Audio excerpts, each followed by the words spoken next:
नमस्कार आदाब दोस्तों तीन बड़ी खबरें इस वीडियो के जरिए से आपके सामने रखने जा रहे हैं। सबसे पहली और बड़ी खबर आ रही है दोस्तों, पीएम केयर फंड को लेकर के सुप्रीम कोर्ट का बड़ा फैसला। आप सभी जानते होंगे कि पीएम केयर फंड में देश के देशवासियों ने कितना पैसा जमा किया है, इसकी जानकारी सार्वजनिक की जानी चाहिए। इसको लेकर के लगातार मांग हो रही थी और इस मामले पर अब फाइनली सुप्रीम कोर्ट ने एक बड़ा फैसला लिया है। क्या है इसकी जानकारी आगे आपको देंगे। साथ ही साथ अगली खबर में बात करेंगे दोस्तों, अब अयोध्या के बाद यानी अयोध्या में बाबरी मस्जिद राम मंदिर के विवाद के बाद अब मथुरा काशी मस्जिद को लेकर के हाईकोर्ट से बड़ी खबर आ रही है। इस पर भी हाईकोर्ट ने बड़ा फैसला लिया है, किस तरह से ये भी आपको बताएंगे। साथ ही साथ अगली खबर में बात करेंगे दोस्तों, महाराष्ट्र में बीजेपी और शिवसेना आमने सामने आ गए। यहां पर ईडी के इस्तेमाल को लेकर के शिवसेना ने बीजेपी और मोदी सरकार के ऊपर गंभीर आरोप लगाए हैं। क्या है ये भी आपको बताएंगे। उससे पहले एक छोटी सी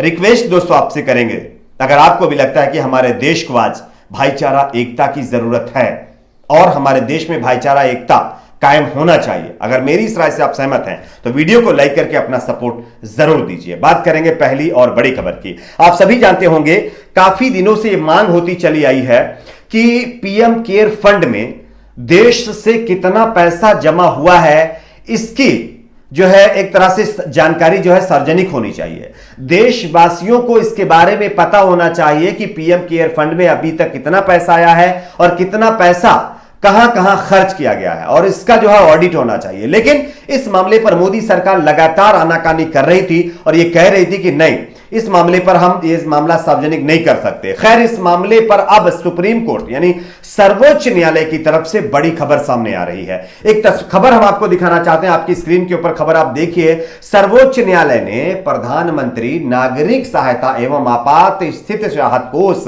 यानी पीएम केयर कोष के बारे में जानकारी सार्वजनिक करने के लिए केंद्र सरकार को निर्देश देने और भारत के नियंत्रक और महालेखा परीक्षक से इसका ऑडिट कराने की मांग वाली याचिका पर सुनवाई करने से साफ इनकार कर दिया है। न्यायमूर्ति एल नागेश्वर राव और न्यायमूर्ति बीआर गवई की पीठ ने याचिकाकर्ता से इलाहाबाद हाईकोर्ट जाने और मामले में समीक्षा दायर करने को कहा है। याचिकाकर्ता की ओर से पेश वरिष्ठ अधिवक्ता देवदत्त कामत ने कहा है कि उच्च न्यायालय ने रिट याचिका में उठाए गए सभी मुद्दों पर विचार नहीं किया है। इस पर पीठ ने कहा है कि आपकी यह बात सही हो सकती है, सभी मुद्दों पर विचार नहीं किया गया है, हमें नहीं पता कि क्या आपने तर्क दिया है, आप जाएं और समीक्षा याचिका दायर करें। अदालत की इस टिप्पणी के बाद याचिकाकर्ता ने अपनी याचिका वापस ले ली है। यानी कि पीएम केयर फंड में कितना पैसा जमा हुआ है, कहां कहां खर्च हुआ है, इसकी जानकारी सार्वजनिक करने वाली याचिका में जो कहा गया था कि मोदी सरकार को यह आदेश दिया जाए कि वो इस मामले का खुलासा करे कि कितना पैसा आया, कहां कहां कितना खर्च हुआ, तो इस याचिका पर सुप्रीम कोर्ट ने यानी कि सुनवाई करने से साफ तौर पर इनकार कर दिया है। ये बड़ी खबर दोस्तों सामने आ रही है पीएम केयर फंड को लेकर के। वैसे हमारे देश में अगर कुछ भी होता है तो जनता को जानने का हक होता है यार कि कहां पर कितना पैसा आ रहा है, कहां जमा हो रहा है, कहां नहीं जमा हो रहा है। लेकिन पीएम केयर फंड का पैसा कितना आया, कितना खर्च हुआ, इसकी जानकारी लेना आपके पास इसका कोई भी अधिकार नहीं है। यह अब लगभग तय हो चुका है। एक और खबर की बात करते हैं। अगली बड़ी खबर आ रही है अयोध्या के बाद यानी अयोध्या में राम मंदिर बाबरी मस्जिद विवाद के बाद दोस्तों मथुरा काशी मस्जिद को लेकर के नया विवाद खड़ा हो गया है। आपको हम एक खबर दिखाना चाहते हैं, आप इस खबर को देखिए। अयोध्या के बाद अब काशी मंदिर मस्जिद विवाद के जल्द सुलझने के आसार नजर आ रहे हैं। जानकारी के मुताबिक मामले के जल्द निपटाने के लिए इलाहाबाद हाईकोर्ट ने 29 मार्च से रोज सुनवाई का फैसला किया है। इलाहाबाद हाईकोर्ट में काशी विश्वनाथ मंदिर ज्ञानव्यापी मस्जिद विवाद को लेकर के दाखिल याचिका पर 29 मार्च से लगातार सुनवाई होगी, यह साफ तौर पर कहा गया है। आपको बता दें कि न्यायमूर्ति प्रकाश पड़िया ने वाराणसी के अंजुमन इस्लामिया मस्जिद द्वारा दायर याचिका पर सुनवाई करते हुए यह आदेश जारी किया है। आपको बता दें कि अंजुमन इस्लामिया की ओर से ज्ञानवापी मस्जिद को लेकर के दाखिल याचिका पर न्यायमूर्ति प्रकाश पवड़िया सुनवाई कर रहे हैं। वहीं मंदिर की ओर से विश्वेश्वर नाथ मंदिर की तरफ से अपील की गई है और विजय शंकर रस्तोगी ने अतिरिक्त लिखित बहस दाखिल की थी और इस मामले को लेकर के अब कोर्ट सुनवाई के लिए तैयार हो गया है। अब 29 मार्च से रोजाना इस मामले की सुनवाई की जाएगी।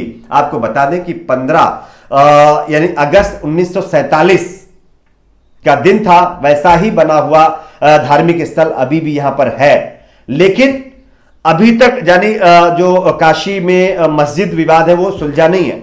इतने दिनों की पुरानी मस्जिद है, वहां पर मंदिर भी है और हमारा देश गंगा जमुनी तहजीब के नाम से भी जाना जाता है। यहां पर मंदिर भी एक जगह रहती है, मस्जिद भी एक जगह रहती है, कभी अजान की आवाज आती है तो कभी घंटी की आवाज आती है, लेकिन कुछ लोगों को ये चीजें पसंद नहीं आ रही है। इसलिए देश में हिंदू मुस्लिम के जो धार्मिक स्थल अगर एक जगह हैं तो उनको बहुत तकलीफ हो रही है कि ये कैसे हो सकता है। अगर ये एक साथ रहेंगे तो उनका वोट बैंक खिसक जाएगा और अगर वोट बैंक खिसक जाएगा तो इलेक्शन नहीं जीत पाएंगे और अगर इलेक्शन नहीं जीत पाएंगे तो आप समझ सकते हैं कि पॉलिटिकल जो लीडर्स हैं उनका क्या होगा। इसलिए अब बाबरी मस्जिद राम मंदिर के बाद काशी की जो मस्जिद है उसका मुद्दा हाईकोर्ट पहुंच गया है और इस मुद्दे पर भी 29 मार्च के बाद लगातार सुनवाई जारी हो जाएगी। अब इस सुनवाई के बाद फैसला क्या आएगा ये देखने वाली बात होगी। वैसे आप उम्मीद कर सकते हैं कि फैसला क्या आने वाला है।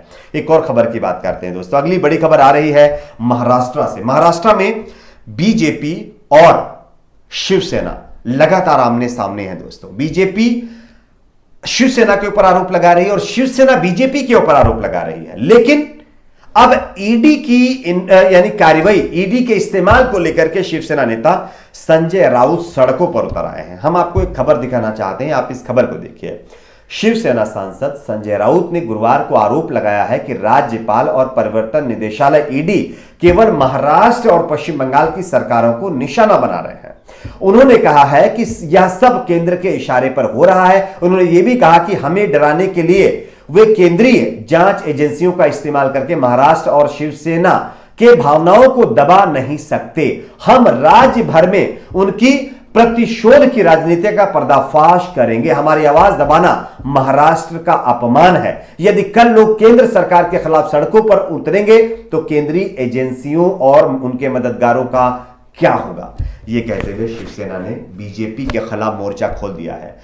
दरअसल मामला कुछ ऐसा है कि कुछ दिनों से लगातार महाराष्ट्र में एनसीपी हो, चाहे शिवसेना हो, चाहे कोई दूसरी पार्टी के नेता हो, उन नेताओं के घरों पर छापे पड़ रहे हैं। एग्जाम्पल एनसीपी नेता आप देख सकते हैं जो शरद पवार की पार्टी के नेता हैं और मंत्री भी हैं नवाब मलिक, उनका आप एग्जाम्पल ले सकते हैं, ठीक है ना। उनको एक दाऊद अहमद के बताया जा रहा है कि उनके कनेक्शन के मामले पर जो है मनी लॉन्ड्रिंग के मामले पर गिरफ्तार कर लिया गया है और इसके बाद लगातार कई नेताओं के ऊपर कार्रवाई हो रही है।